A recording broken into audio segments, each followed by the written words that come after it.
Laughing Bill Hyde. By Rex Ellingwood Beach. Mr. William Hyde was discharged from Deer Lodge Penitentiary a changed man. That was quite in line with the accepted theory of criminal jurisprudence, the warden's discipline, and the chaplain's prayers.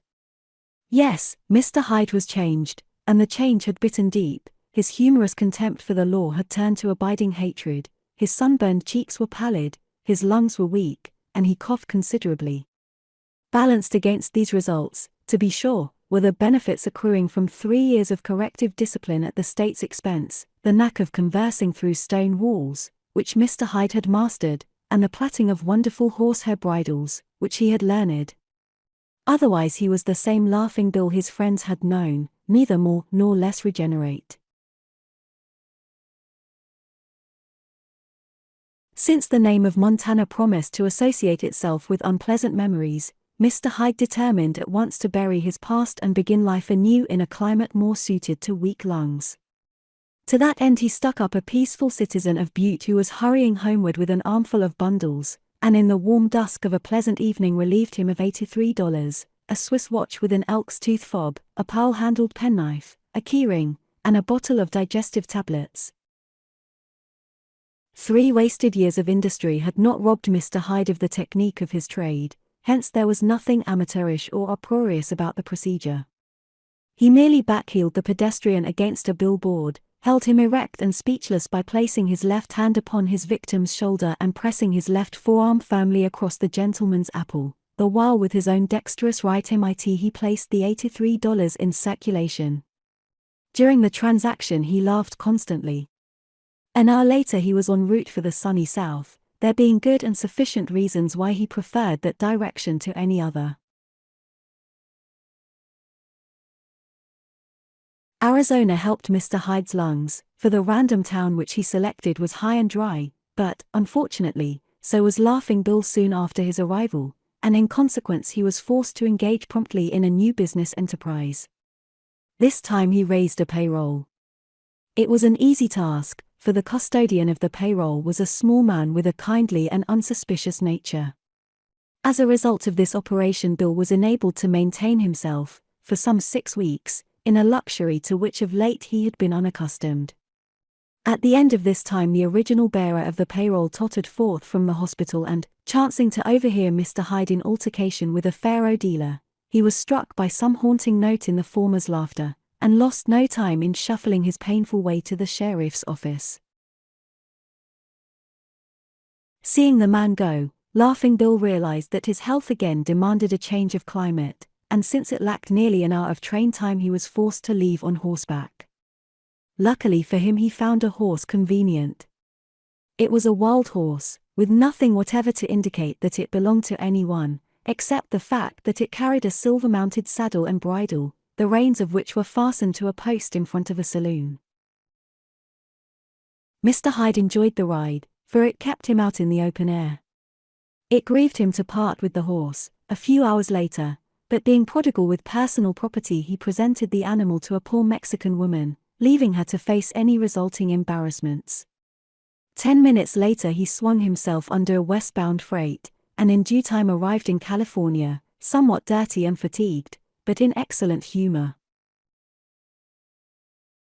Laughing Bill's adventures and his aliases during his slow progress up the coast form no part of this story.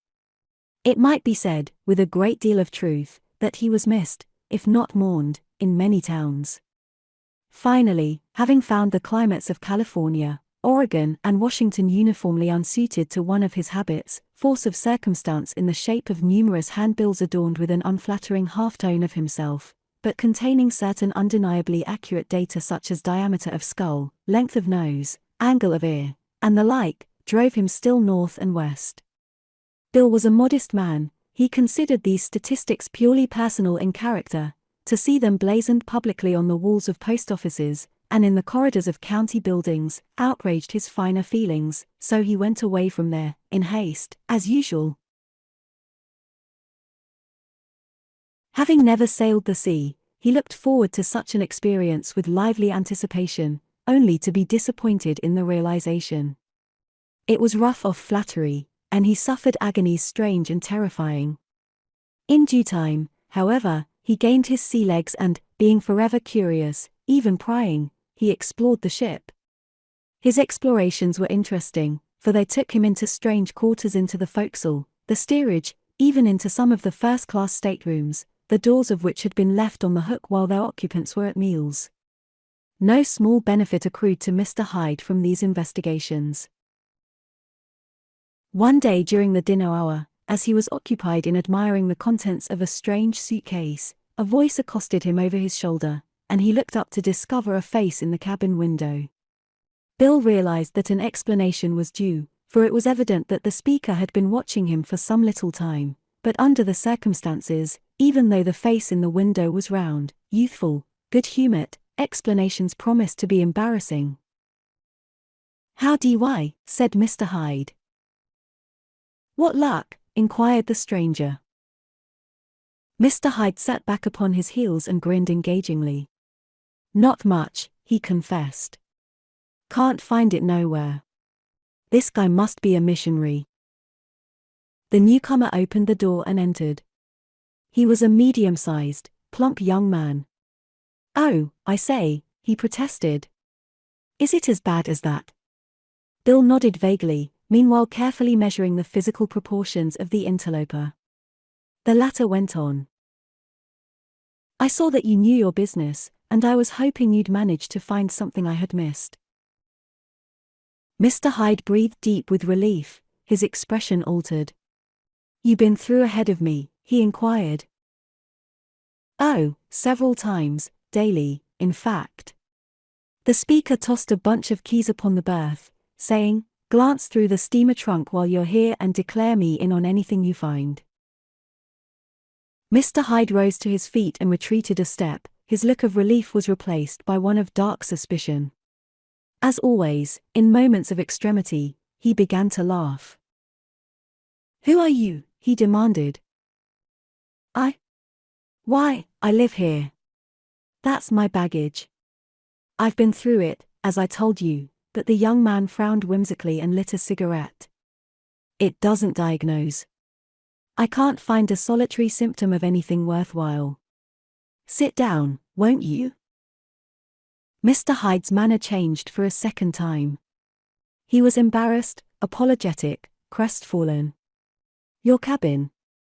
Why, then it's my mistake," he declared. "I must have got in the wrong flat. Mac sent me up for a deck of cards, but say, that's funny, ain't it?" He began to see the joke upon himself, and the youth echoed his laughter. "It is funny," the latter agreed. "For heaven's sake, don't spoil it. Sit down and have a smoke, I'm not going to eat you." "See here. You don't mean? Do you think for a minute?" Mr. Hyde began with rotund dignity, but the other waved his cigarette impatiently, saying, "Oh, drop that stuff or I'll page your friend Mac and show you up." In assuming his air of outraged innocence, Laughing Bill had arched his hollow chest and inhaled deeply.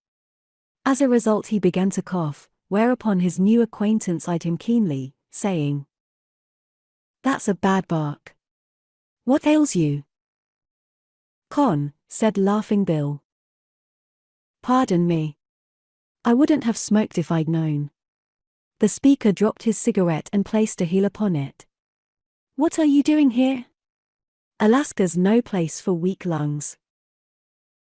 Gingerly seating himself upon the narrow settee, Mr. Hyde murmured, wonderingly, "Say, you're a regular guy, ain't you?" He began to laugh again, but now there was less of a metallic quality to his merriment. "Yes sir, damn if you ain't." He withdrew from his pocket a silver-mounted hairbrush and comb, and placed them carefully upon the washstand. "I don't aim to quit winner on a sport like you." "Thanks, awfully," smiled the young man. "I'd have fought you for that comb and brush. Girl stuff, you understand. That's she." He pointed to a leather-framed photograph propped against the mirror. Laughing Bill leaned forward and studied the picture approvingly. "Some queen, all right. Blonde, I reckon." "Sure. You like blondes?" "Who, me?" I ain't strong for no kind of women. You hate her, don't you? The young man smiled more widely, his whole face lit up. I hate her so much that I kissed her goodbye and sailed away to make a quick fortune. I hope Alaska's unhealthy. Yeah? You see, I'm a doctor. I'm a good doctor, too, but it takes a long time to prove it, out in the States, and I can't wait a long time. Mr. Hyde pondered briefly. I don't see's you got much on me, Doc, he said. I frisk 'em while they're good and healthy, and you take 'em when they're feeble. I don't see no difference to speak of. It's an interesting viewpoint, the physician agreed, seriously enough, and I respect every man's opinion. Tell me, how did you acquire that cough? Living in a ground-floor apartment. What's your business? Harness maker. HMM. You'll do well up here. The doctor was highly entertained. I understand there's a horse at Nome. A horse? Alaska isn't a stock country. Laughing Bill was genuinely surprised. No horses, he murmured. How the hell do you get away? You don't. You stay and face the music. Now what do you know about that? There was a brief silence. Well, I bet I'll turn my hand to something. No doubt. You impress me as a man of resource. The doctor's eyes twinkled and Bill smiled. A bond of friendly understanding had already sprung up between the two men. Now then, I'm interested in your case. I've a notion to try to cure you. Nothing doing on the fees. I'm a dead card. Oh, I won't charge you anything. I'm merely interested in obscure ailments, and, if I'm not mistaken, you suffer from more than one disease. I think you need curing about as badly as any man I ever saw.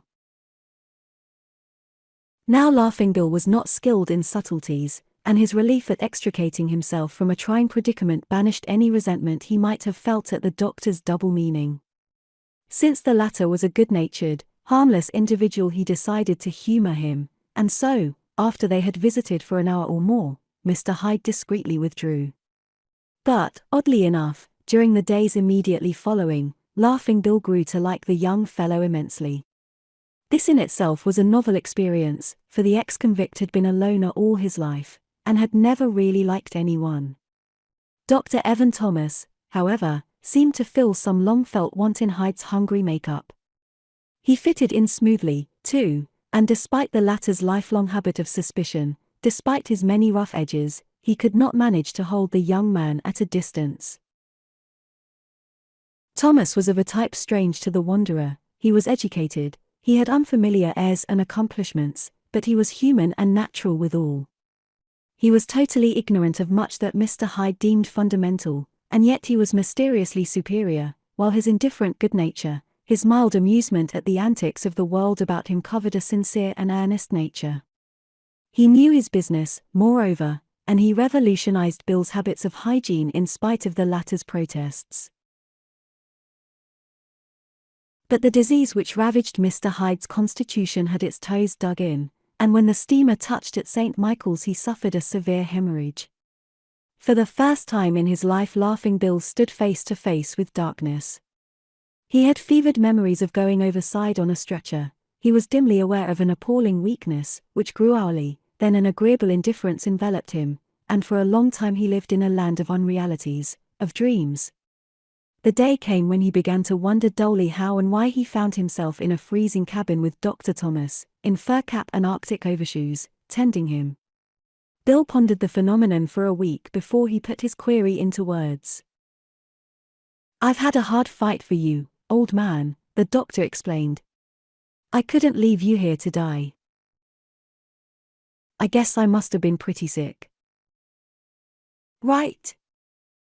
There's no hospital here, so I took this cabin, borrowed it from the company. We don't burn much fuel, and expenses aren't high." "You been standing off the landlord?" "Yes. There was a considerable silence, then Bill said, fervently, "You're a regular guy, like I told you. But you got your pill business to attend to. I'm all right now, so you better blow." Thomas smiled dubiously. "You're a long way from all right, and there's no place to blow to. The last boat sailed 2 weeks ago." "Last boat for where?" "For anywhere. We're here for the winter, unless the mail carrier will take us to Nome, or up the Yukon, after the trails open." "I bet you'll do a good business right here, when folks see what you done for me," Bill ventured. "Just wait till you look at the town deserted warehouses, some young and healthy watchmen, and a Siwash village. You're the only possible patient in all of St. Michael's." Bill lay silent for an hour, staring through the open cabin window at a grey curtain of falling snowflakes, then he shook his head and muttered,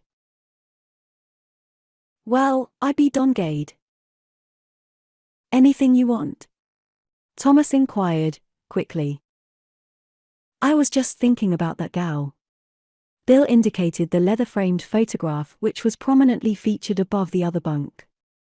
"You ain't getting ahead very fast, are you?" This time the young medical man smiled with his lips only, his eyes were grave and troubled. "I've written her all the circumstances, and she'll understand. She's that sort of a girl." He turned cheerfully back to his task. "I found that I had a few dollars left, so we won't starve." Mr. Hyde felt impelled to confess that in his war bag there was a roll of some $700, title to which had vested in him on the northward trip, together with certain miscellaneous objects of virtu, but he resisted the impulse, fearing that an investigation by his nurse might lead the latter to believe that he, Bill, was not a harness maker at all, but a jewelry salesman. He determined to spring that roll at a later date, and to present the doctor with a very thin, very choice gold watch out of stateroom 27.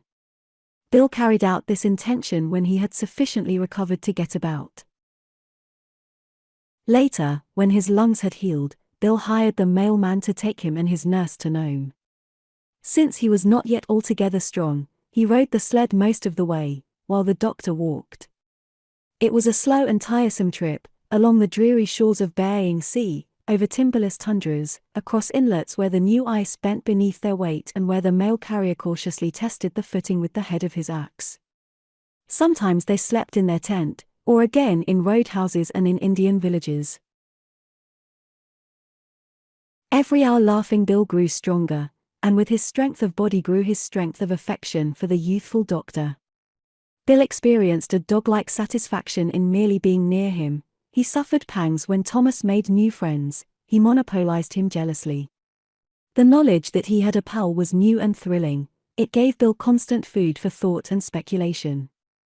Thomas was always gentle and considerate, but his little services, his unobtrusive sacrifices never went unnoticed, and they awoke in the bandit an ever-increasing wonderment. Also, they awoke a fierce desire to square the obligation.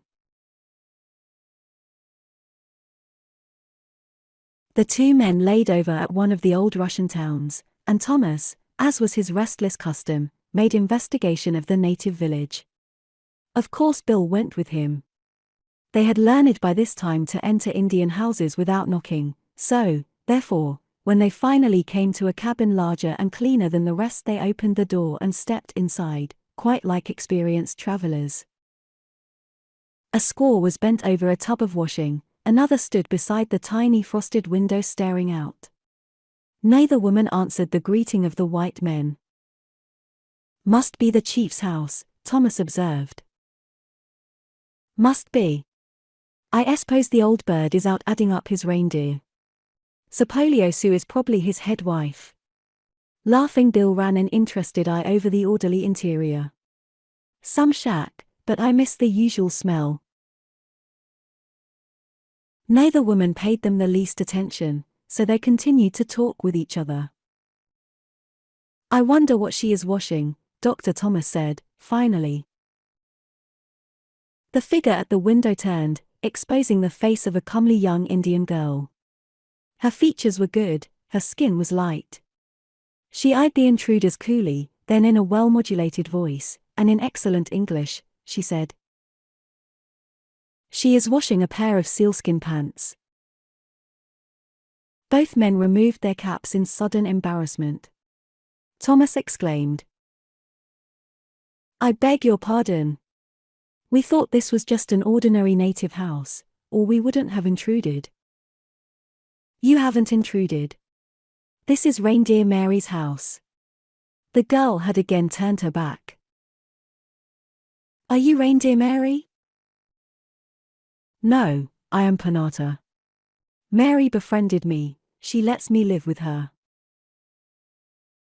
"Allow me to introduce Mr. Hyde. I am Dr. Thomas. We were very rude." "Oh, everybody comes here." The men recognized instantly in the speaker's face, as well as in her voice, that education had set its stamp. "Will you sit down and wait for her?" "You overwhelm us."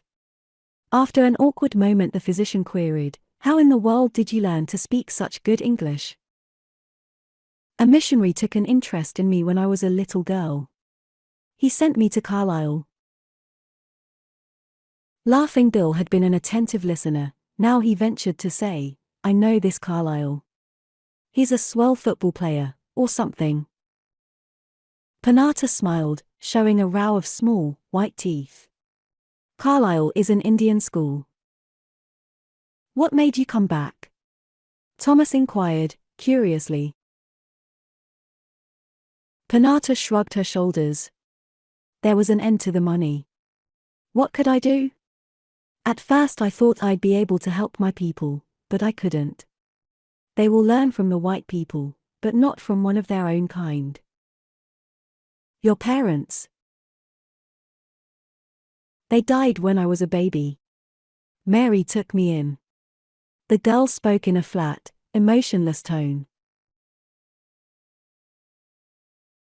"It must be tough to come back to this, now that you know what life really is," said Thomas, after a time.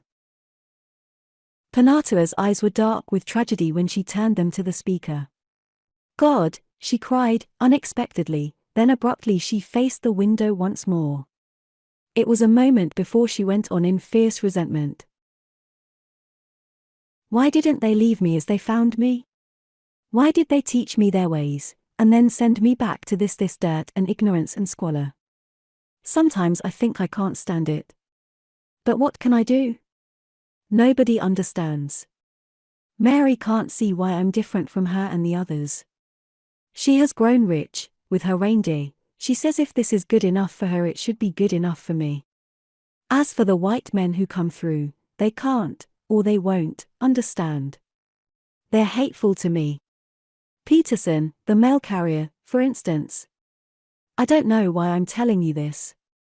You're strangers. You're probably just like Peterson."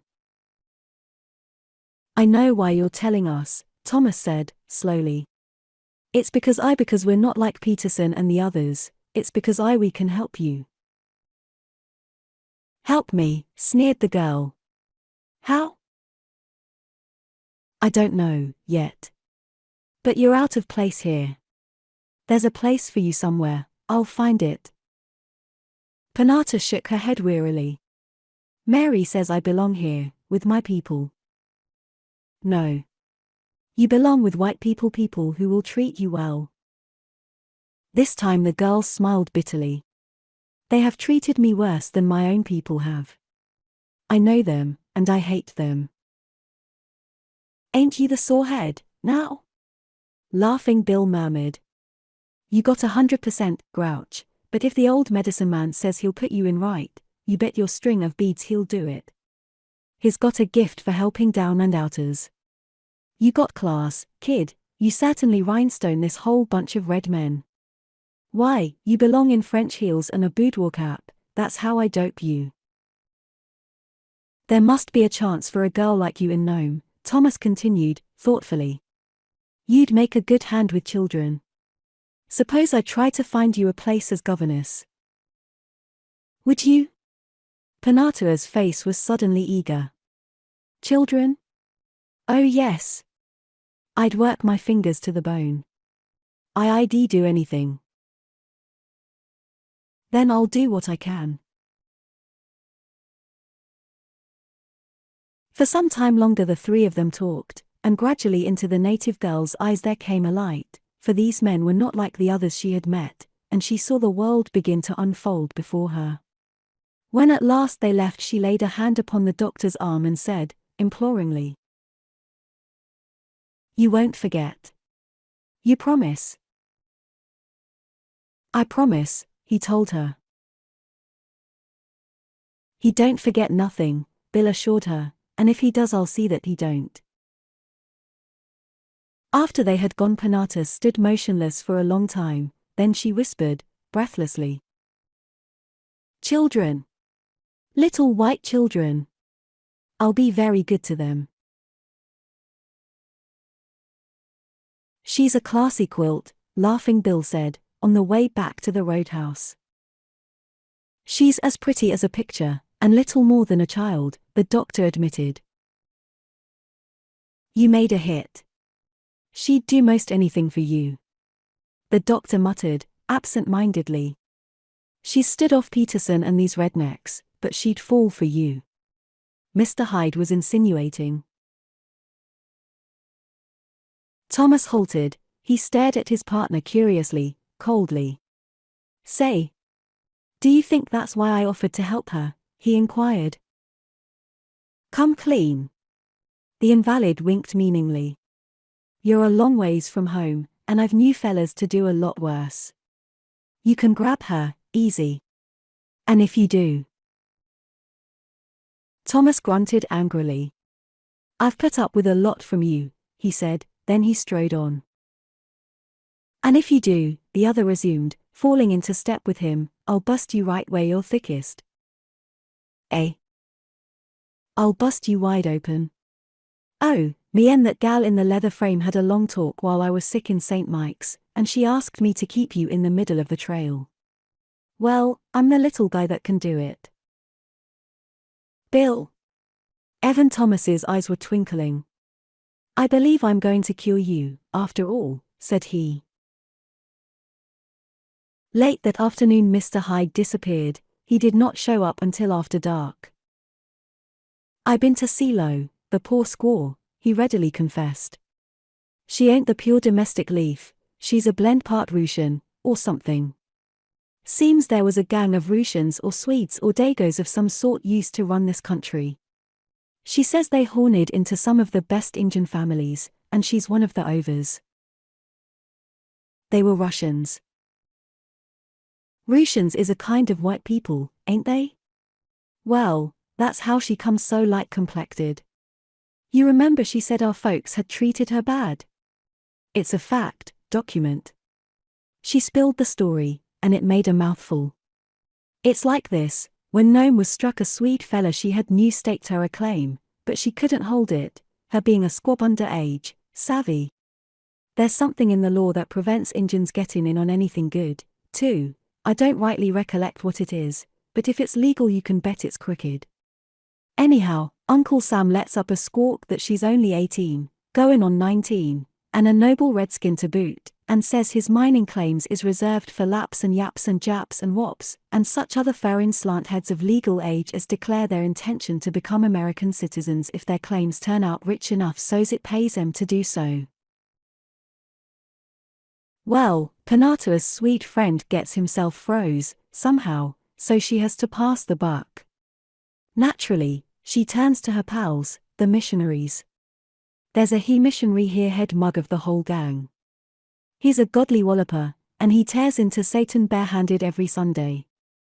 He slams the devil around something shameful, and Panata thinks he's a square guy if ever they come square, so she asks him to relocate her claim, on shares, and hold it for the joint account. Old Dr. M.E. Church agrees to split 50-50, half to her and half to heaven, then he vamps to Nome and chalks his moniker over the kids. Now get me, the claim turns out good, and Panata as heavenly pilot makes a Mexican diva. He takes the money and gives her his best wishes. He grabs everything, and says he never knew nobody by the name of Panata. He gets so he can't even pronounce it. He allows her face is familiar, but he can't place her, and the partnership idea or lose was repugnant to him. He never was partners with nobody, understand? He blows the show, he bows out and leaves the kid flat. He forsakes the Milky Way for the Great White One, and he's out there now, smoking Coronas and wearing a red vest under his black coat, with a diamond horseshoe in his tie. It looks to me like the James boys could have learned something from this gospel hold-up. Do you believe her story? Thomas inquired. She don't know enough to lie, and you can't trust a guy that wears his collar backwards. She should go to court. Mr. Hyde shook his head. I've been there, often, but I never picked up a bet. Somehow or other courts is usually right next to jails, and you got to watch out you don't get in the wrong place. You can't win nothing in either one. I thought I'd tell you the story, so if you ever meet up with this shave-tail preacher and he wants a headache pill you can slip him some sugar-coated arsenic. In the days immediately following Dr. Thomas's arrival at Nome he was a busy man, but he did not forget Penata. He was allowed no opportunity of doing so, for Bill frequently reminded him of her, and as a result it was not long before he found a place for his charge, in the home of a leading merchant. Arrangements made, Bill went in search of the mail carrier. Peterson was drinking with two friends at the bar of the Last Chance, and he pressed his late passenger to join them. But alcoholism was not one of Mr. Hyde's weaknesses. The best of Bill's bad habits was much worse than drink. He had learned from experience that liquor put a traitor's tongue in his head, and in consequence he was a teetotaler. I got a job for you, Pete, he announced. I got you another sled load for your next trip. You know Penata? Penata? Sure I know him. Peterson spoke with enthusiasm. Well, bring her along when you come. Me and the little doc will settle.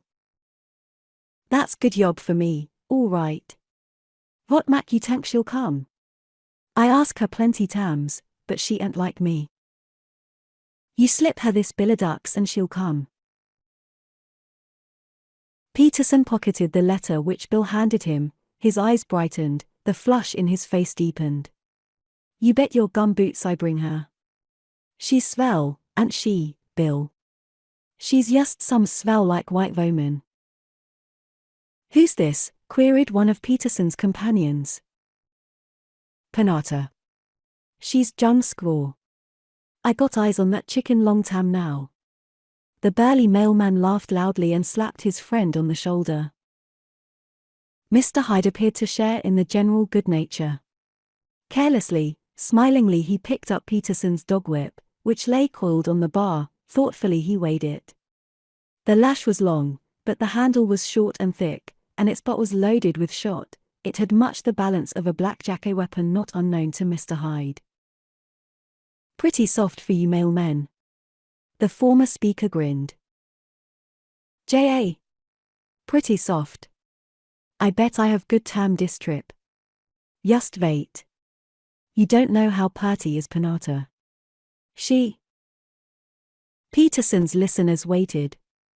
They are waiting yet, for the mailman never completed his admiring recital of the Indian girl's charms, owing to the fact that the genial Mr. Hyde without warning tapped his late friend's round head with the leather butt of the dog whip. Had it not been for the Norseman's otter cap, it is probable that a new mail carrier would have taken the St. Michael's run. Peterson sat down upon his heels, and rested his forehead against the cool brass footrail. The subsequent proceedings interested him not at all. Those proceedings were varied and sudden, for the nearest and dearest of Peterson's friends rushed upon Mr. Hyde with a roar. Him, too, Bill eliminated from consideration with the loaded whip handle. But, this done, Bill found himself hugged in the arms of the other man, as in the embrace of a bereaved she-grizzly. Now even at his best the laughing Mr. Hyde was no hand at rough and tumble, it being his opinion that fisticuffs was a peculiarly indecisive and exhausting way of settling a dispute. He possessed a vile temper, moreover, and once aroused half measures failed to satisfy it. After Mr. Hyde's admirable beginning, those neutrals who had seen the start of the affray were prepared to witness an ending equally quick and conclusive. They were surprised, therefore, to note that Bill put up a very weak struggle once he had come to close quarters. He made only the feeblest resistance, before permitting himself to be borne backward to the floor, and then as he lay pinned beneath his opponent he did not even try to guard the blows that rained upon him. As a matter of fact, he continued to laugh as if the experience were highly diverting. Seeing that the fight was one-sided, the bartender hastened from his retreat, dragged Peterson's champion to his feet, and flung him back into the arms of the onlookers, after which he stooped to aid the loser. His hands were actually upon Bill before he understood the meaning of that peculiar laughter, and saw in Mr. Hyde's shaking fingers that which caused him to drop the prostrate victim as if he were a rattlesnake. "God Almighty!" exclaimed the rescuer. He retreated hurriedly whence he had come. Bill rose and dusted himself off, then he bent over Peterson, who was stirring. "Just give her that billiducks and tell her it's all right. Tell her I say you won't hurt her none." Then, still chuckling, he slipped into the crowd and out of the Last Chance. As he went he coughed and spat a mouthful of blood. Once the mail carrier had been apprised of the amazing incidents which had occurred during his temporary inattention, he vowed vengeance in a mighty voice, and his threats found echo in the throats of his two companions. But the bartender took them aside and spoke guardedly. "You better lay off of that guy, or he'll fatten the graveyard with all three of you. I didn't make him at first, but I got him now, all right." "What do you mean? Who is he?" "His name's Hyde, Laughing Bill." Laughing Bill Hyde. One of Peterson's friends, he who had come last into the encounter, turned yellow and leaned hard against the bar. A sudden nausea assailed him and he laid tender hands upon his abdomen. Laughing Bill Hyde. That's why he went down so easy. Why, he killed a fella I knew, ribboned him up from underneath, just that way, and the jury called it self-defense. A shudder racked the speaker's frame. "Sure. He's a cutter, regular gent's cutter and fitter. He'd a had you all over the floor in another minute. If I hadn't pried you apart they'd a sewed sawdust up inside of you like you was a doll. He had the old bone-handled Skinner in his MIT, that's why I let go of him. Laughing Bill. Take it from me, boys, you better walk around him like he was a hole in the ice." It may have been the memory of that heavy whip handle, it may have been the moral effect of stray biographical bits garnered here and there around the gambling table, or it may have been merely a high and natural chivalry, totally unsuspected until now, which prompted Peterson to treat Panata with a chill and formal courtesy when he returned from St. Michael's. At any rate, the girl arrived in Nome with nothing but praise for the mailman. Pete Peterson, so she said, might have his faults, but he knew how to behave like a perfect gentleman. Panata took up her new duties with enthusiasm, and before a month had passed she had indebted herself to her employers, who secretly assured Dr. Thomas that they had discovered a treasure and would never part with her. She was gentle, patient, sweet, industrious, the children idolized her. The Indian girl had never dreamed of a home like this, she was deliriously happy. She took pride in discharging her obligations, she did not forget the men who had made this wonder possible. They had rented a little cabin, and, after the fashion of men, they make slipshod efforts at keeping house. Since it was Panata's nature to serve, she found time somehow to keep the place tidy and to see to their comfort. Laughing Bill was a hopeless idler, he had been born to leisure and was wedded to indigence, therefore he saw a good deal of the girl on her visits. He listened to her stories of the children, he admired her new and stylish clothes, he watched her develop under the influence of her surroundings. Inasmuch as both of them were waifs, and beholden to the bounty of others, they had ties in common, a certain mutuality, hence they came to know each other intimately. Despite the great change in her environment, Panata remained in many ways quite aboriginal. For instance, she was embarrassingly direct and straightforward, she entirely lacked hypocrisy, and that which puzzled or troubled her she boldly put into words. There came a time when Bill discovered that Penata's eyes, when they looked at him, were more than friendly, that most of the services she performed were aimed at him. Then one day she asked him to marry her. There was nothing brazen or forward about the proposal. Penata merely gave voice to her feelings in a simple, honest way that robbed her of no dignity. Bill laughed the proposal off. "I wouldn't marry the Queen of Sheby," said he. "Why?" "I ain't that kind of a bird, that's why." "What kind of a bird are you?" Penata eyed him with grave curiosity. "All men marry. I'm reading a great many books, and they're all about love and marriage. I love you, and I'm pretty.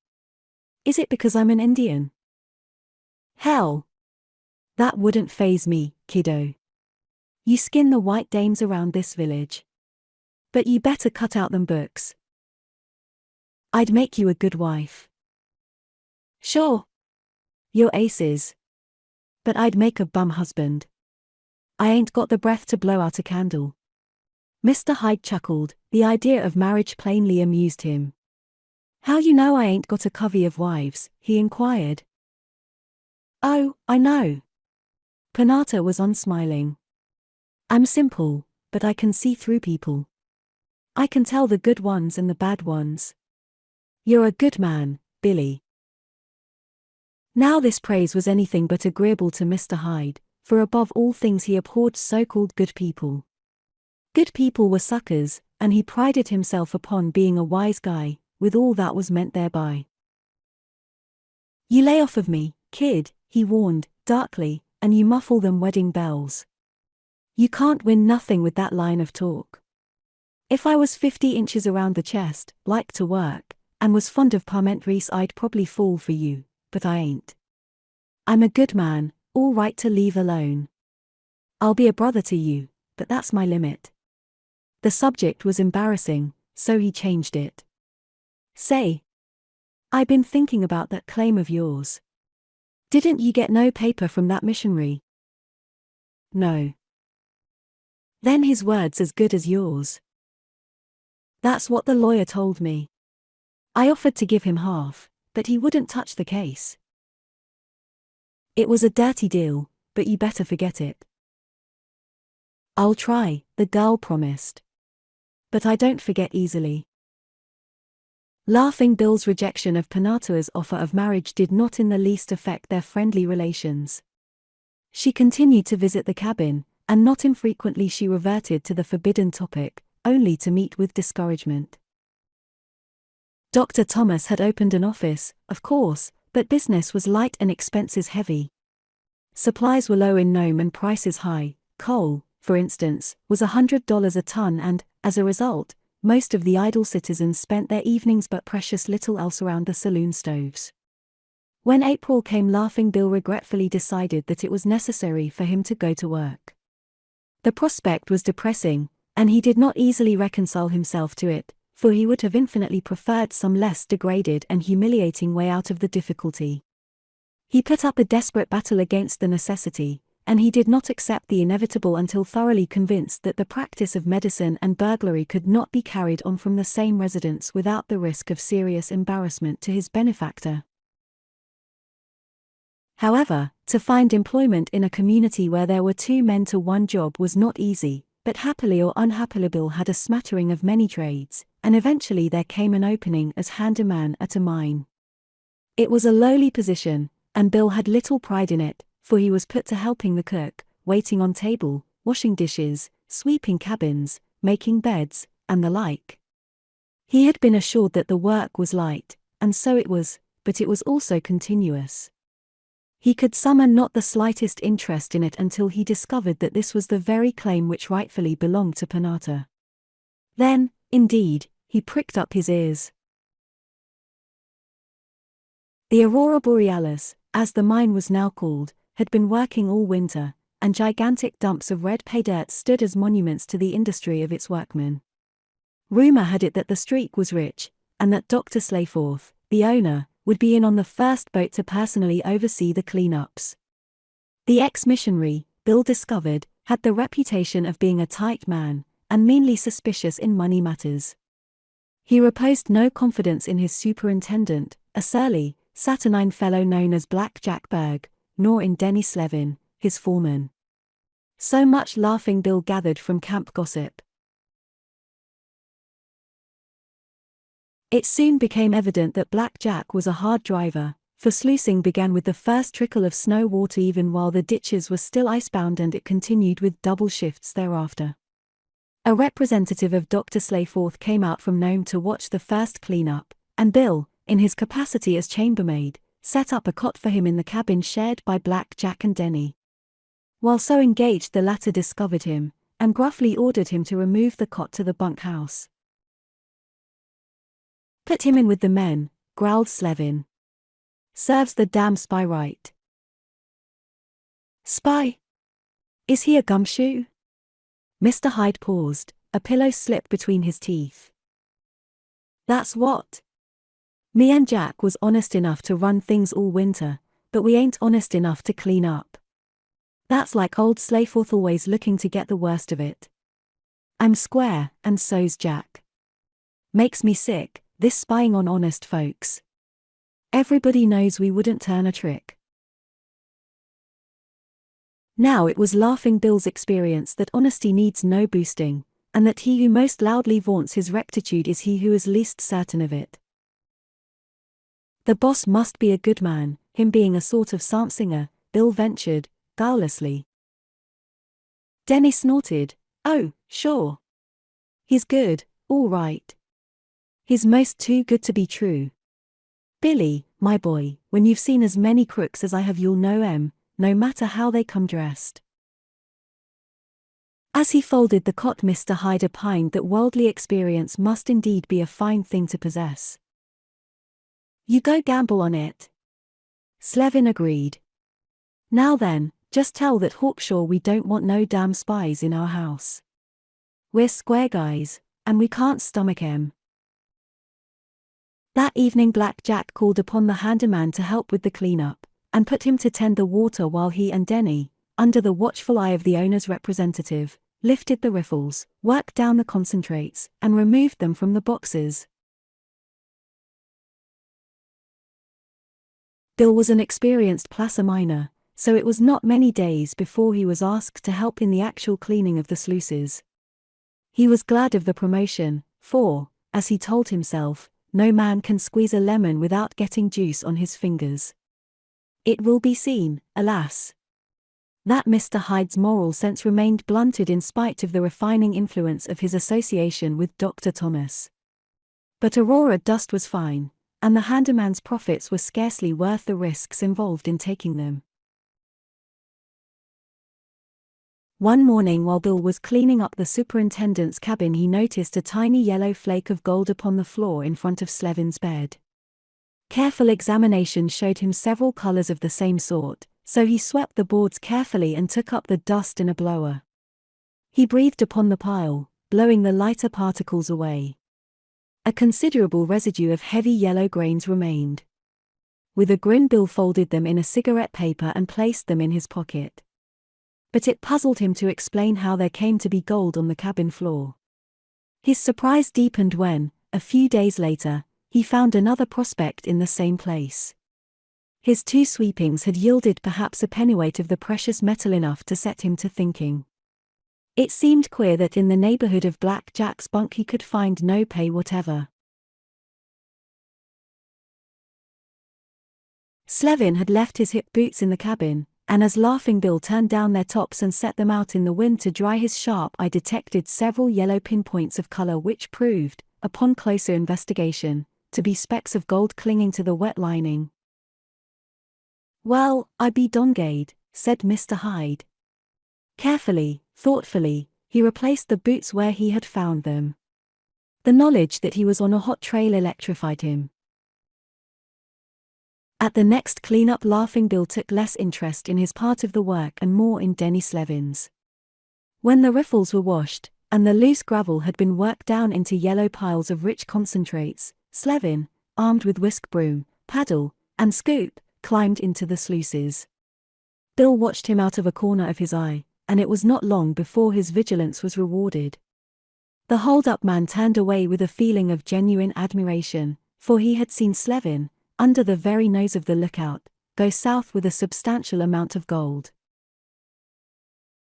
The foreman's daring and dexterity amazed Bill and deepened his respect. Slevin's work was cunning, and yet so simple as to be almost laughable. With his hip boots pulled high, he had knelt upon one knee in the sluice, scooping up the wet piles of gold and black iron sand, while Berg held a gold pan to receive it.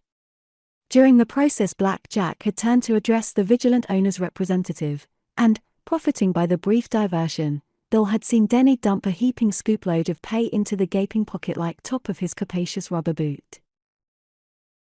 "The sons of a gun," breathed laughing Bill. "The double-crossing sons of a gun. Why, it begins to look like a big summer for me." Bill slept well that night, for now that he knew the game which was going on, he felt sure that sooner or later he would take a hand in it.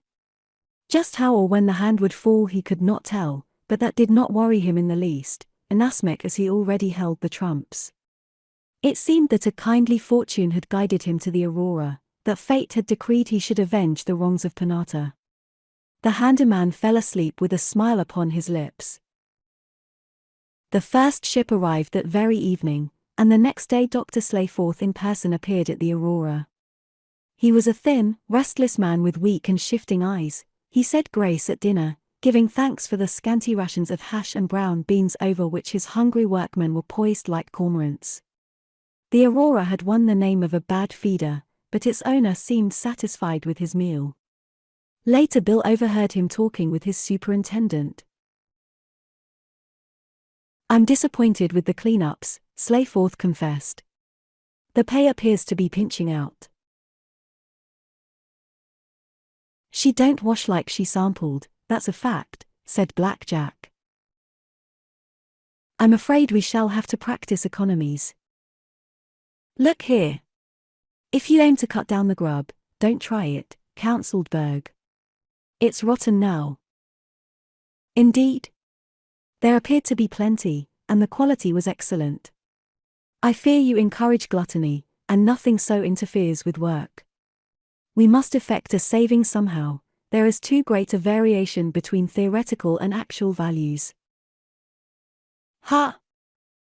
You better try feeding hay for a while," sourly grumbled the superintendent. "If you ain't getting what you aim to get, it's because it ain't in the cards."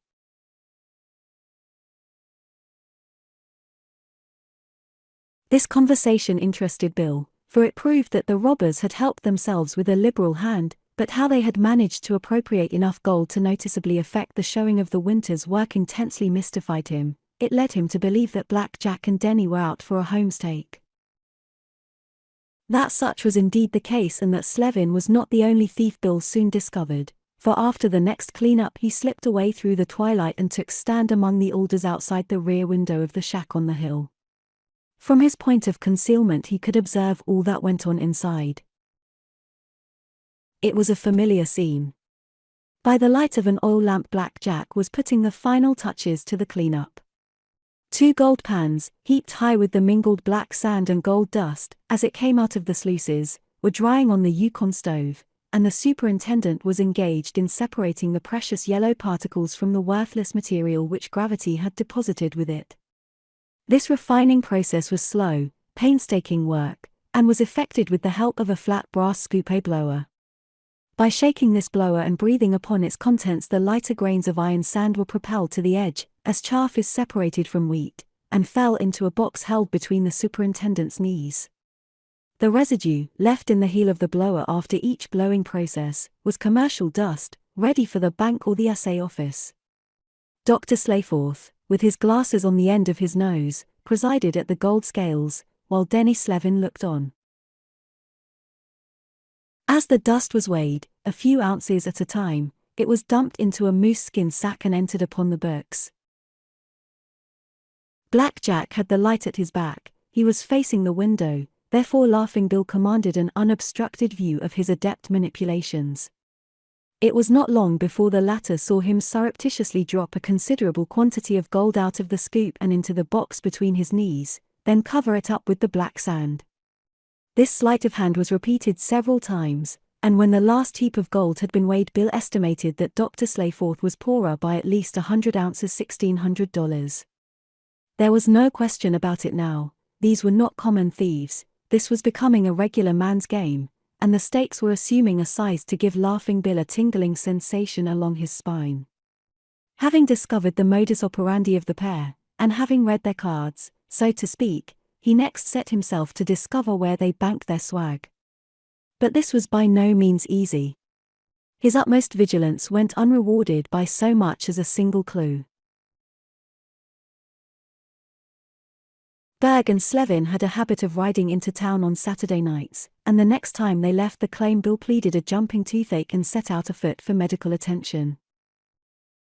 It was late when he arrived at Nome. Nevertheless, a diligent search of the front street saloons failed to locate the man. He was still looking for them when they came riding in. With their delayed arrival, Bill's apprehensions vanished, as likewise did his imaginary toothache. He had feared that they were in the habit of bringing the gold to Nome, there perhaps to bank it with some friend, but now he knew that they were too cautious for that, and preferred instead to cache it somewhere in the hills. This simplified matters immensely, so Bill looked up his little doctor for a sociable visit. Thomas was in his office. He greeted Bill warmly. "Say, pill rolling must be brisk to keep you on the job till midnight," the latter began. "Business is rotten," exclaimed the physician. "And it's a rotten business. Nobody sick? That's tough. Open a can of typhoid germs, and I'll put 'em in the well. Anything to stir up a little trade. I've just balanced my books and I've just heard from Alice." "Do the books balance?" "Oh, perfectly. Nothing equals nothing. It's a perfect equilibrium. Alice wants me to come home and start all over, and I'm tempted to do so."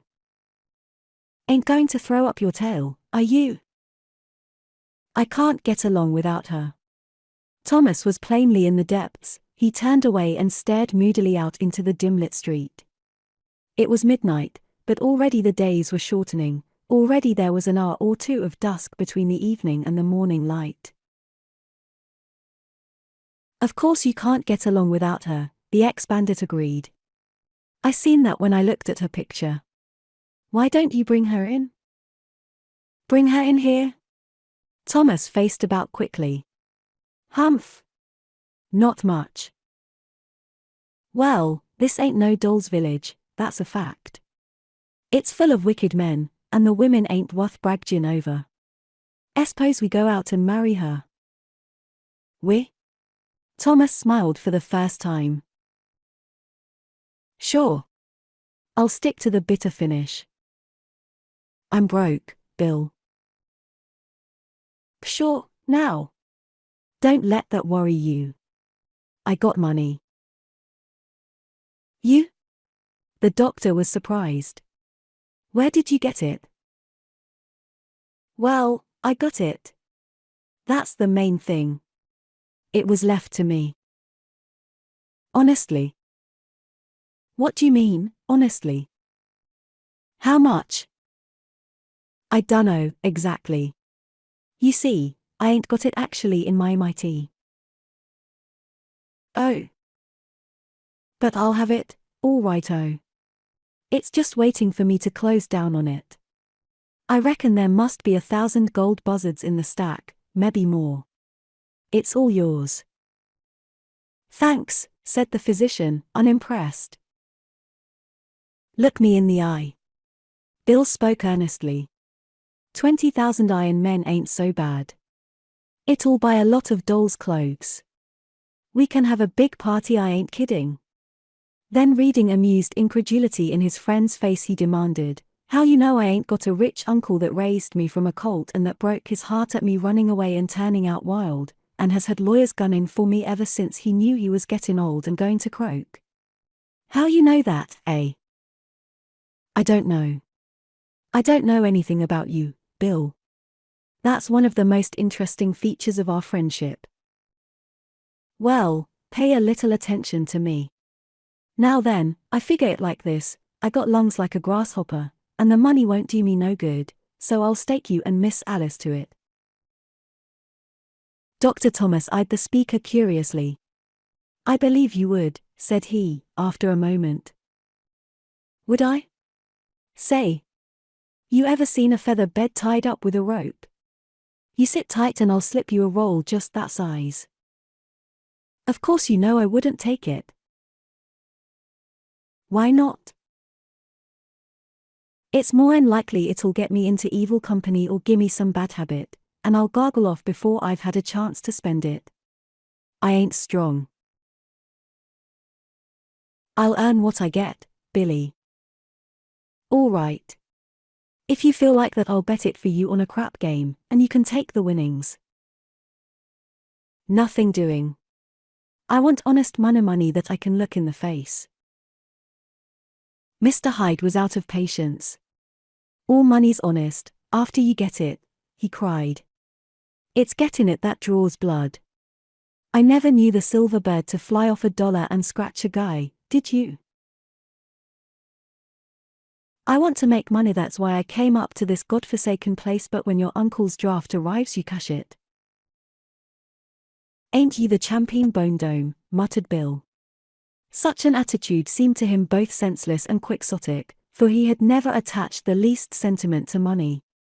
Money was an elemental necessity, therefore he looked upon it with practical, unromantic eyes, and helped himself to it as he helped himself to such elemental necessities as air or water. Most of life's necessaries had fallen into monopolistic hands and were used to wring tribute from unfortunate mortals who had arrived too late to share in the graft, as witness, for instance, Standard Oil. So ran Bill's reasoning when he took the trouble to reason at all. Men had established arbitrary rules to govern their forays upon one another's property, to be sure, but under cover of these artificial laws they stole merrily, and got away with it. Eagles did not scruple to steal from one another, horses ate one another's fodder, why human beings should not do likewise had always puzzled Mr. Hyde. The basic principle held good in both cases, it seemed to him, and Dr. Thomas's refusal to share in the coming legacy struck him as silly. It was the result of a warped and unsound philosophy. But argue as he would, he could not shake his friend's opinion of the matter. One evening, not long after his visit to town, Bill's toothache returned again to plague him. He raised groans and hoarse profanities, and then, while the crew was still at supper, he abandoned his work and set out in search of relief. But he did not go to Nome. Once out of sight of the mine, he doubled back and came out behind the superintendent's cabin. A moment later he was stretched out in the narrow, dark space beneath Black Jack's bunk. Dust irritated Bill's lungs, therefore he had carefully swept out the place that morning. Likewise he had thoughtfully provided himself with a cotton comforter as protection to his bones. He had no intention of permitting himself to be taken at a disadvantage, and knowing full well the painful consequences of discovery, he opened his bone-handled pocketknife and tested its keen edge with his thumb. In the interests of peace and good fellowship, however, he hoped he could go through the night without coughing. Slevin was the first to return from supper. He went directly to his bunk, drew a bottle of whiskey from beneath his pillow, poured himself a drink, and replaced the bottle. When Berg entered he went through a similar procedure, after which a fire was built, the men kicked off their boots, lit their pipes, and stretched out upon their beds. "I've been thinking it over," the superintendent began, "and you can't do it." "Why not?" queried Slevin. "I told his nibs I was sick of the grub." "Foremen don't quit good jobs on account of the grub. You've got to stick till fall, then we'll both go. We'll strike the old man for a raise." "Humph! He'll let us go, quick enough, when we do that. Let's strike him now. I'm through." "Nothing stirring," Berg firmly declared. "We'll play out the string. I'm taking no chances." "Hell! Ain't we taking a chance every day we stay here? I'm getting so I don't sleep. I got enough to do me, I ain't a hog." I got a bully corner all picked out, Jack best corner in Seattle for a gin mill. It'll wait. Corners don't get up and move. No, I won't hold the bag for you or for anybody, declared the former speaker. We'll go through, arm in arm. Once we're away clean you can do what you like. Me for the Argentine and 10,000 acres of longhorns. You better forget that corner. Some night you'll get stewed and spill the beans. Who, me?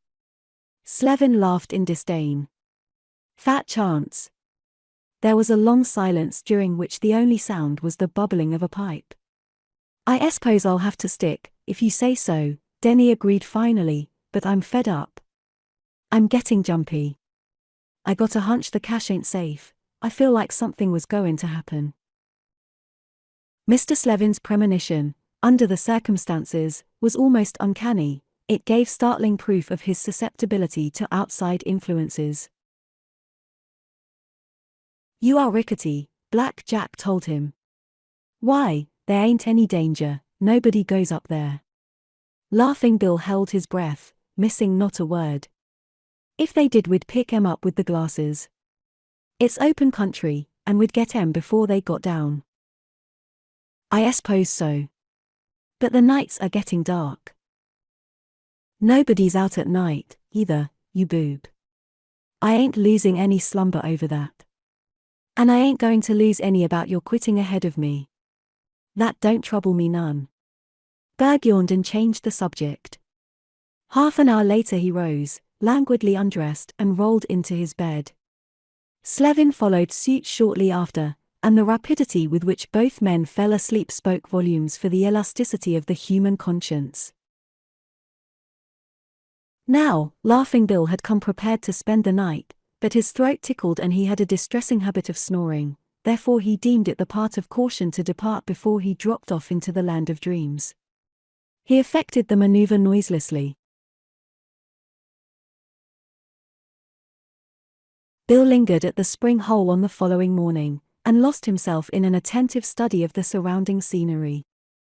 It was fairly impressive scenery, and he had a keen appreciation of nature's beauty, but Black Jack's words continued to puzzle him. Nobody goes up there. Up where? The Aurora lay in a valley, therefore most of the country round about was up. It was open, too. The ridges were bold and barren, garbed only with shreds and patches of short grass and reindeer moss. We'd pick 'em up with the glasses, we'd get 'em before they got down. Manifestly the cash was in plain sight, if one only knew where to look for it, but Mr. Hyde's sharp eyes took in 10,000 likely hiding places, and he reasoned that it would be worse than folly to go exploring blindly without more definite data than he possessed.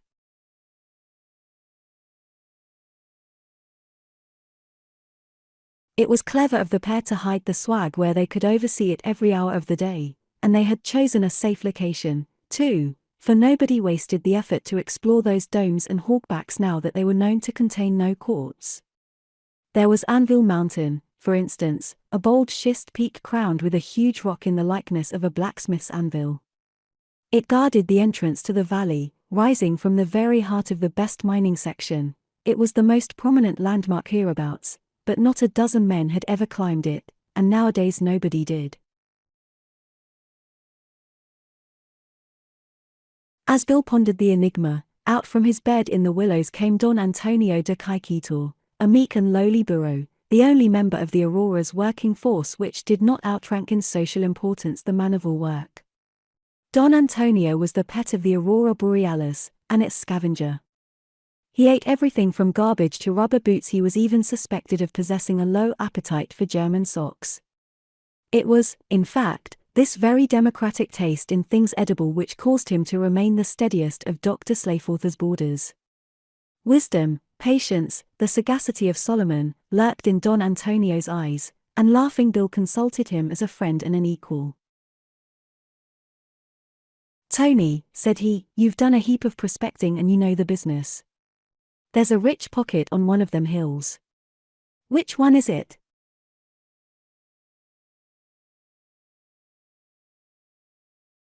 Don Antonio de Caiquetor had ears like sunbonnets. He folded them back, lifted his muzzle toward Anvil Rock, and brayed loudly. "Meb you're right," said the man. He fitted the Chinese yoke to his skinny shoulders, and took up his burden. The load was heavy, the yoke bruised his bones, therefore he was moved to complain, "The idea of me toting water for the very guys that stole my uncle's money. It's awful, the darned crooks." It was a rainy evening when business next took Black Jack Berg and Denny Slevin to town. Having dined amply, if not well, they donned slickers, saddled a pair of horses, and set out down the creek. Few people were abroad, therefore they felt secure from observation when they swung off the trail where it bends around the foot of Anvil Mountain and bored directly up through the scattered alders. The grass was wet, the rain erased the marks of their horses' feet almost in the passing. Tethering their mounts in the last clump of underbrush, the riders labored on afoot up a shallow draw which scarred the steep slope. The murk of twilight obscured them, but even in a good light they would have run small risk of discovery, for slow-moving human figures would have been lost against the dark background. The climb was long and arduous. Both men were panting when they breasted the last rise and looked down into the valley where lay the aurora borealis. This was a desolate spot. Great boulders, fallen from the huge rock overhead, lay all about. The earth was weathered by winter snows and summer rains. Ghostly fingers of mist writhed over the peak. Darkness was not far distant. The robbers remained on the crest perhaps 20 minutes, then they came striding down. They passed within 100 yards of Laughing Bill Hyde, who lay flat in the wet grass midway of their descent. He watched them mount and ride out of sight, then he continued his painful progress up the hillside. Weak lungs are not suited to heavy grades and slippery footing. Bill was sobbing with agony when he conquered the last rise and collapsed upon his face. He feared he was dying, every cough threatened a hemorrhage, but when his breath came more easily and he missed the familiar taste of blood in his mouth, he rose and tottered about through the fog. He could discover no tracks. He began to fear the night would foil him, when at last luck guided his aimless footsteps to a slide of loose rock banked against a seamy ledge. The surface of the bank showed a muddy scar, already half obliterated by the rain. Brief search among the nearby boulders uncovered the hiding place of a pick and shovel. For once in his life Mr. Hyde looked upon these tools with favor, and energetically tackled the business end of a number 2. He considered pick and shovel work the lowest form of human endeavor, nevertheless he engaged in it willingly enough, and he had not dug deeply before he uncovered the side of a packing case, labeled Choice California canned fruits. Further rapid explorations showed that the box was fitted with a loose top, and that the interior was well nigh filled with stout canvas and moose skin bags. Bill counted them. He weighed one, then he sat down weakly and his hard, smoke-blue eyes widened with amazement. "Suffering cats," he whispered. He voiced other expletives, too, even more forcefully indicative of surprise. He was not an imaginative man. It did not occur to him to doubt his sanity or to wonder if he were awake. Nevertheless he opened one of the pokes and incredulously examined its contents. "I'm damn if it ain't," he said, finally. "I should reckon they was ready to quit. Argentine.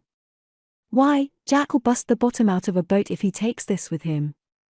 He'll drown a lot of innocent people." Mr. Hyde shook his head and smiled pityingly. "It ain't safe to trust him with it. It ain't safe, the thieving devil. There's £500 if there's an ounce." He began to figure with his finger on the muddy shovel blade. $100,000, he announced, finally. "Them boys is all right." Slowly, reluctantly, he replaced the gold sacks, reburied the box, and placed the tools where he had found them. Then he set out for home.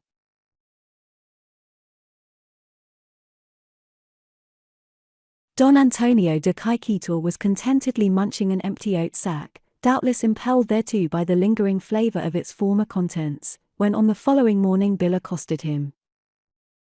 "Tony, I got to hand it to you," the man said, admiringly. "You're some pocket miner, and you speak up like a gent when you're spoken to. I got some nice eggshells saved up for you." Then his voice dropped to a confidential tone. We're in with a passel of crooks, Tony. Evil associates, I call 'em. They're bound to have a bad influence over us, I feel it already, don't you? Well, I suppose you meet me tonight at the gap in the hedge and we'll take a walk. Don Antonio appeared in every way agreeable to the proposal, but to make certain that he would keep his appointment, Bill led him down into the creek bottom and tied him securely, after which he removed a pack saddle and a bundle of hay from the stable. The saddle he hid in the brush, the hay he spread before his accomplice, with the generous invitation, "Drink hearty, it's on the house." In explanation he went on, "It's this way, Tony, they left the elevator out of that anvil skyscraper, and I can't climb stairs on one lung, so you got to be my 6-cylinder oat motor. We got a busy night ahead of us."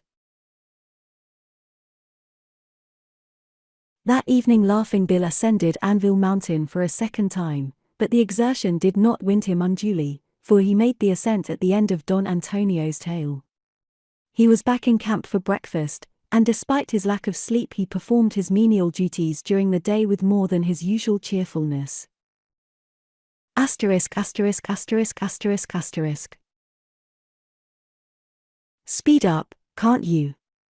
Slevin paused midway of the steepest slope and spoke impatiently to his partner below. "I'm coming," Black Jack panted. Being the heavier and clumsier of the two, the climb was harder for him. "You're so spry, I suppose you just pack this poke." He unslung a heavy leather sack from his belt and gave it to Denny. "We'd ought to 'a' got an early start," the latter complained. "The days are gettin' short and I had a rotten fall going down, last time."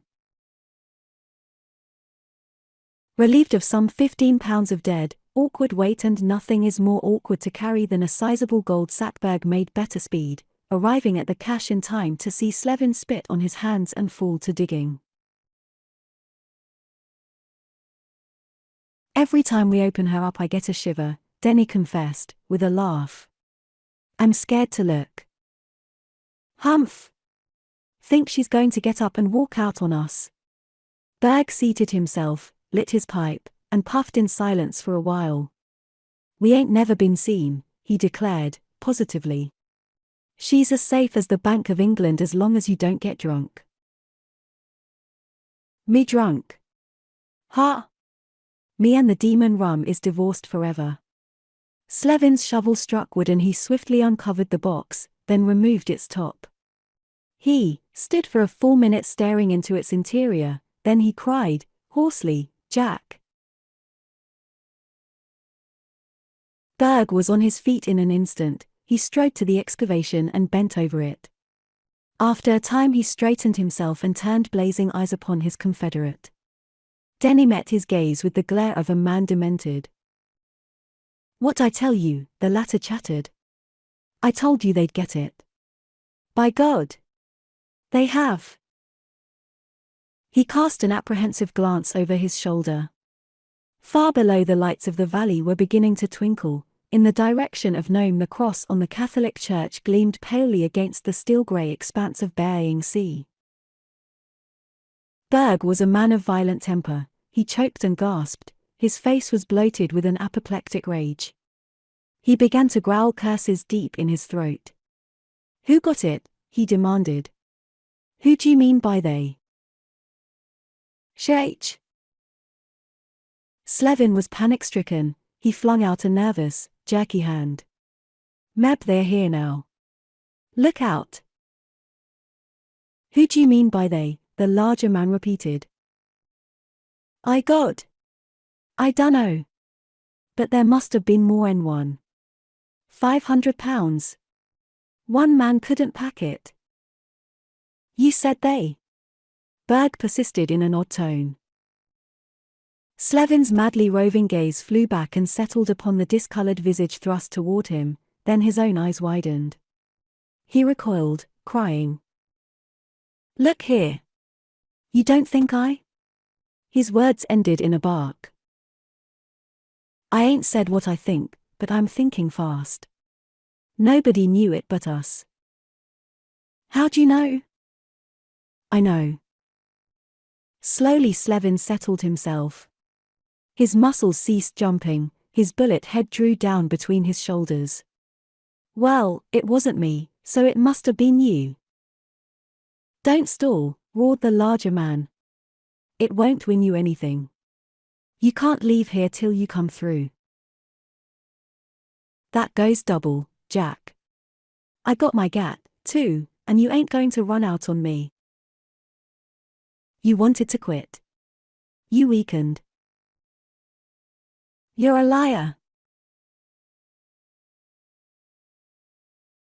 The men stared fixedly at each other, heads forward, bodies tense, as they glared. The fury of betrayal grew to madness.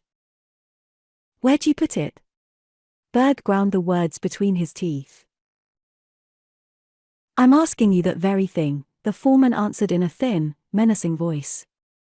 Slowly, almost imperceptibly, he widened the distance between himself and his accuser. It was not a retreat, he merely drew himself together defensively, holding himself under control with the last supreme effort of his will. The tension snapped suddenly. With a harsh, wordless cry of fury, Black Jack tore his six-shooter from its resting place. But Slevin's right hand stirred in unison, and it moved like light. Owing to the fact that he carried his gun beneath his left armpit, he was the first to fire, by the fraction of a second. It was impossible to miss at this distance. Berg went to his knees as if hit by a sledge. But he fired from that position, and his shot caught Slevin as the latter crow-hopped nimbly. Both men were down now. Slevin, however, seemed made of rubber. He was up again almost instantly, and zigzagging toward the shelter of the nearest rocks. Berg emptied his Colt at the running target, then a shout burst from his lips as he saw Denny pitch forward out of sight. With shaking, clumsy fingers, Black Jack reloaded his hot weapon. With his left hand pressed deep into his side, he rose slowly to his feet and lurched forward. "You rat," he yelled. "Double-cross me, will ya?" He heard the sound of a body moving over loose stones and halted, weaving in his tracks and peering into the gloom. "Come out," he ordered. "Come out and own up, and I'll let ya off." There was a silence. "I see ya." He took unsteady aim at a shadow and fired. "Never mind, I'll get ya." After a little while he stumbled onward between the boulders, shouting a challenge to his invisible opponent. He had gone perhaps 50 feet when the darkness was stabbed by the blaze of Slevin's gun. 3 times the weapon spoke, at little more than arm's length, and Black Jack spun on his heels, then rocked forward limply. It was a long time before the sound of his loud, slow breathing ceased.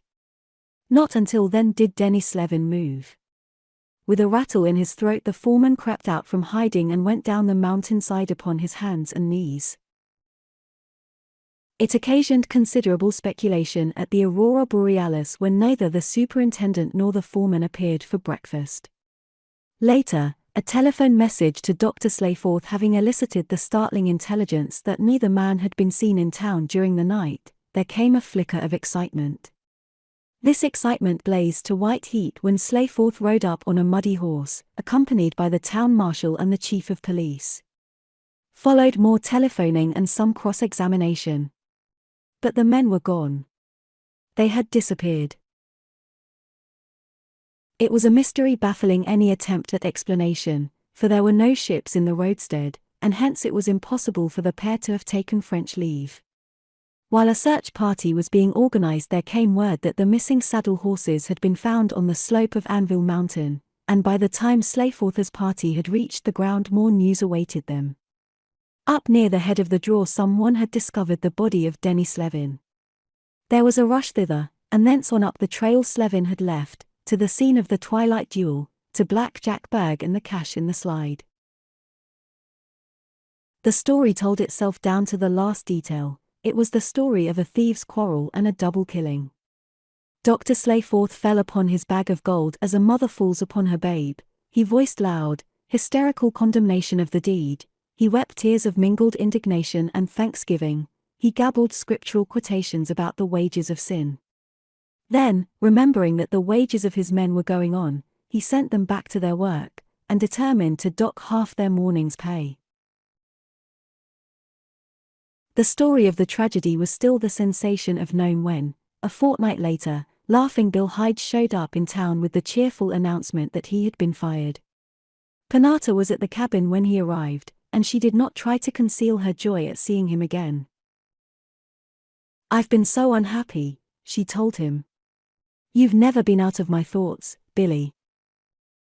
"Ain't you got nothing better to think about than me?" he asked, with a smile. "Well, the psalm shouter let me out, jerked the pillow slip from under me, you might say, and turned me adrift.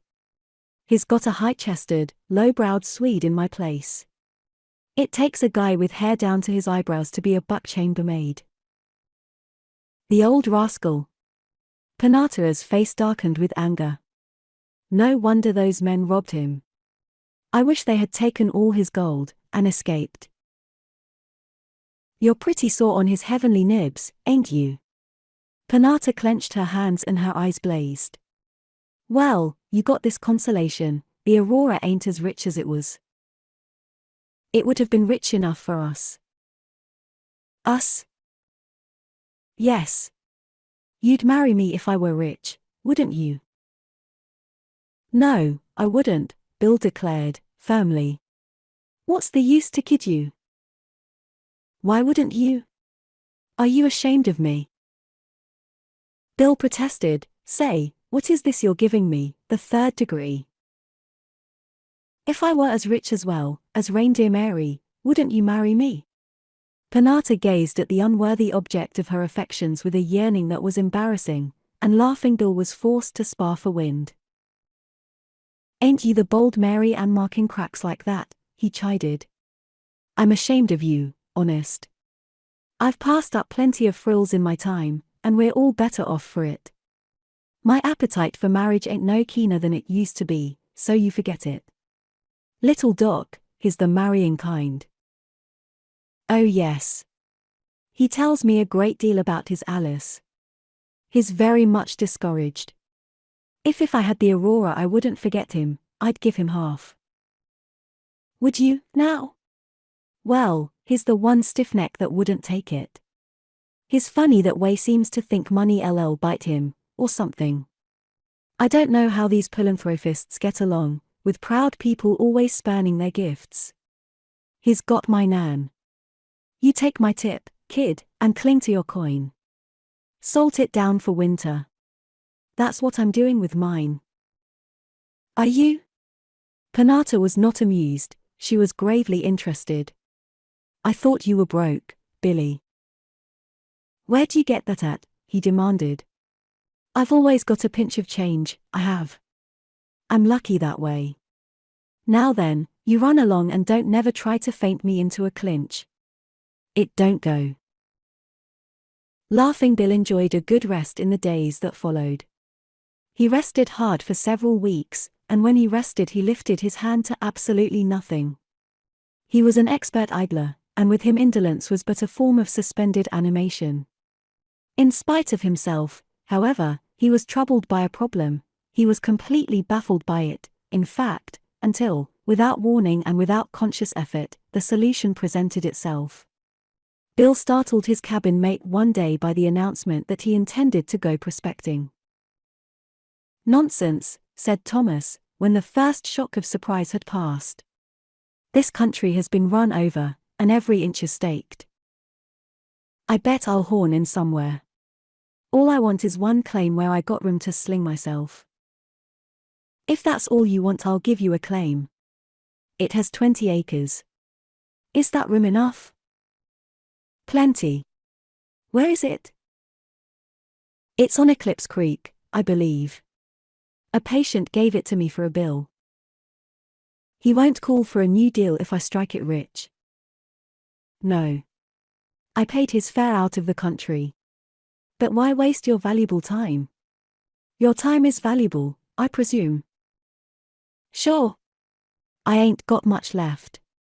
"You don't believe in hunches, do you?" "Well, I do. I've seen 'em come out. Look at Denny Slevin, for instance. I heard him say he had a hunch something unpleasant was going to happen to him, and it did. We'll go 50-50 on this Eclipse Creek. The doctor shrugged his shoulders. Suit yourself. Fresh air won't hurt you. The first frosts of autumn had arrived before Laughing Bill returned to town with the announcement that he had struck a prospect.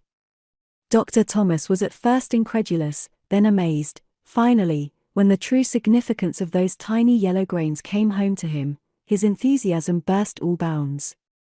He was for at once closing his office and joining actively in his partner's work, but Bill would not hear to such a thing. "Stick to the pills and powders, Doc," he counseled. "You know that game and I know this. It's my strike and I don't want no amicus butting in. I got options on the whole creek she's eclipsed for fair cause I don't like neighbors. You shet your trap till spring and sit tight, then we'll roll our packs, stomp on the fire, and call the dog. Old home week for us." "But, Billy, we can't work out that claim in one winter," protested the physician. "How do you know we can't? Meb it's just a pocket. We'll find other pockets. We have the whole creek." "Say, how much do you need to satisfy you?"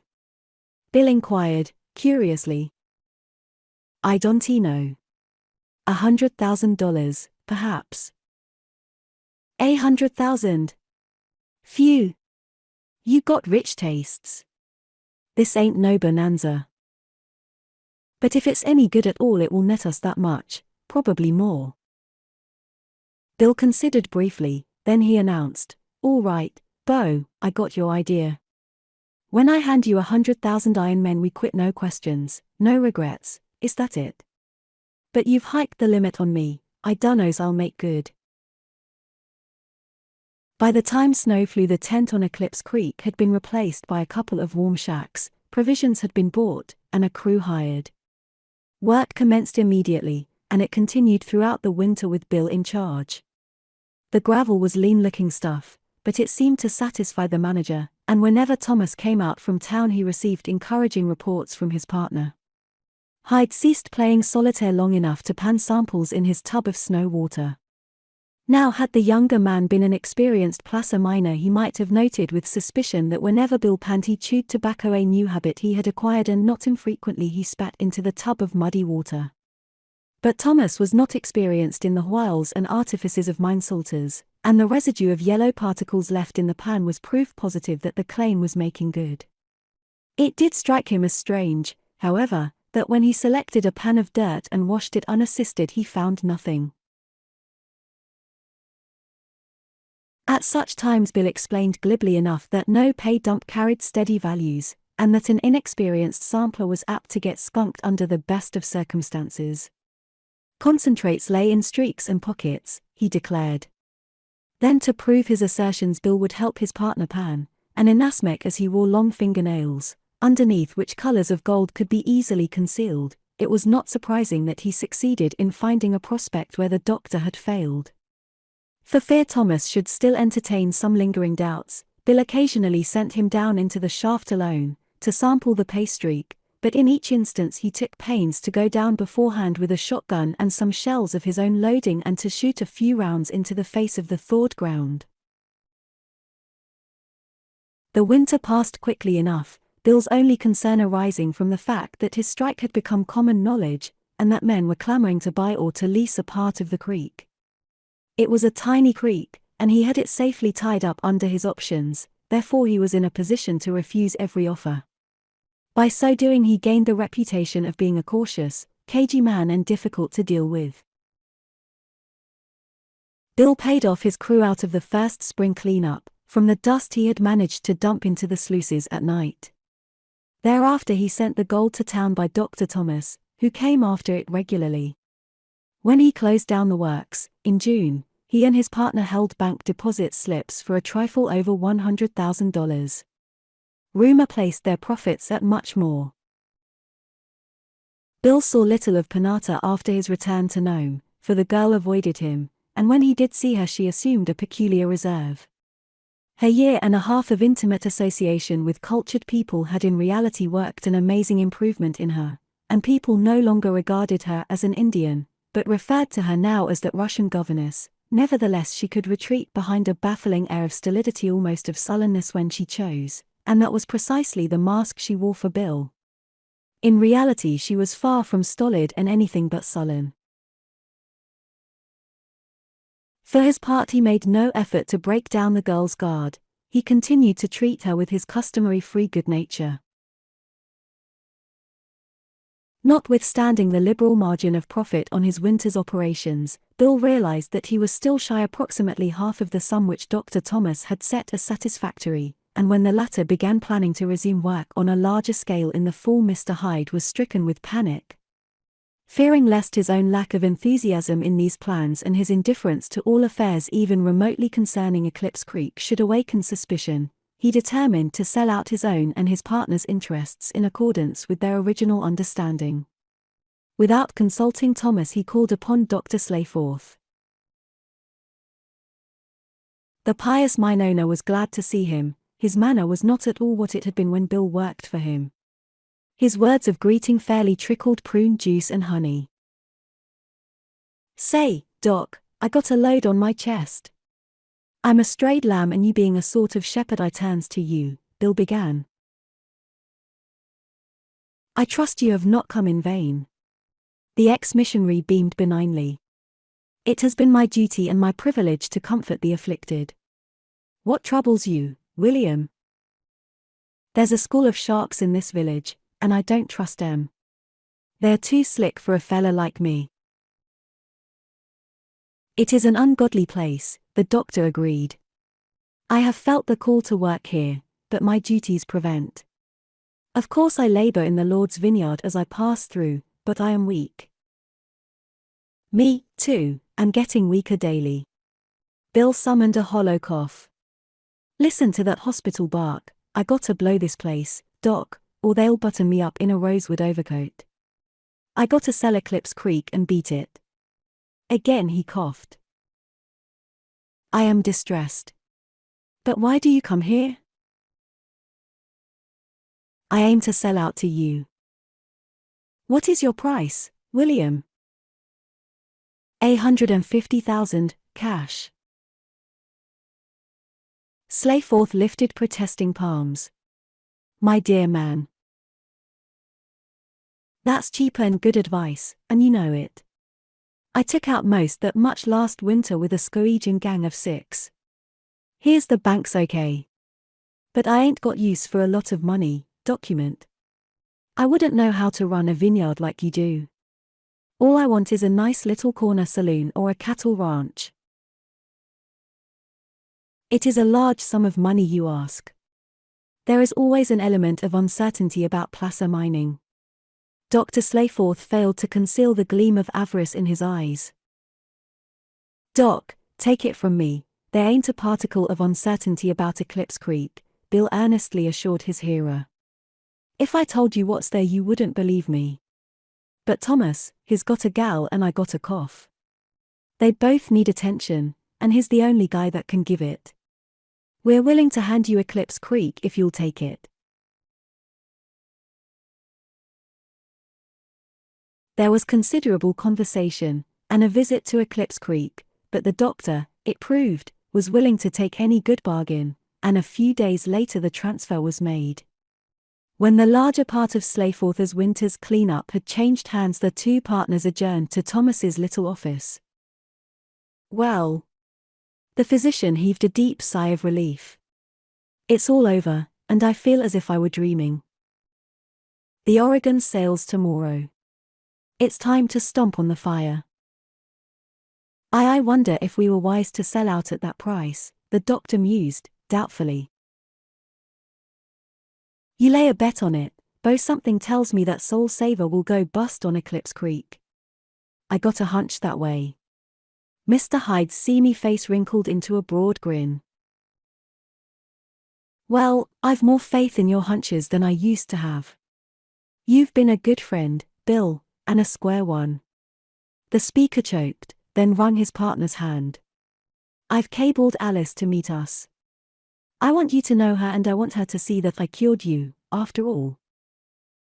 I'd admire to meet her, but my taste has always run more to brunettes, said Mr. Hyde. Then, since he abhorred emotional display, he continued, briskly, now call the dog. I'm off to buy our ducats. Laughing Bill purchased 3 tickets instead of 2, then he went in search of Penata. It so chanced that he found her alone. Now neither he nor any other man had ever called upon her, therefore she was dumbfounded at his coming. Well, kid, he announced, me and the doc have sold Eclipse Creek, and we bow out tomorrow on the Big Smoke. Penata opened her lips, but no sound issued. She possessed a strong young body, but the strength, the life, seemed suddenly to go out of it, leaving her old and spiritless. Got a kind word for us? The man inquired, with a twinkle. I'm glad you struck it rich, she murmured, dully. You'll take care of yourself, Billy? Who, me? I don't suppose so. I don't know how to take care of nothing. There was a moment of silence. Like me? He asked. Penata turned away blindly, but as she did so Laughing Bill put his hand gently upon her shoulder, saying, Cheer up, kid. You're going to join the troupe. I've come to get you. There was amazement, incredulity, in the girl's face as she lifted it to his. What do you mean? She quavered. Are you going to marry me? You guessed it, he laughed. I've been aiming to put up that job on you for a long time, but I had a lot of deals on my hands. I was a sort of power of attorney for a couple of simps, and it kept me busy. If you think the 2 of us can do with 3 lungs, why, we'll grab a psalm shouter and... Billy! Billy! Penata clung to him fiercely, hungrily. Oh, Billy, I'll make you well. We'll go to Arizona, Colorado, Montana where it is high and dry. I've been to them places, he told her, dubiously, and I most stopped breathing altogether.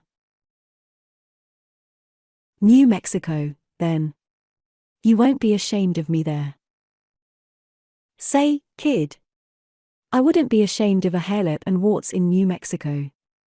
But you got me wrong, I'm plumb proud of you, and just to prove it I aim to make you carry our bankroll in your name. That's how she stands at the bank, and that's how she's going to stand. From time to time you can gimme a check for what you think I'm worth. Now then, do with me as you will, grab your lid, we'll join hands and be sodded up. Laughing Bill stared after the girl as she hurried away. Musingly he said, the little doc got in on no pair, for it was all her coin, of course. But she'd a had to split, 50-50, with a lawyer, so it ain't a bad deal all around.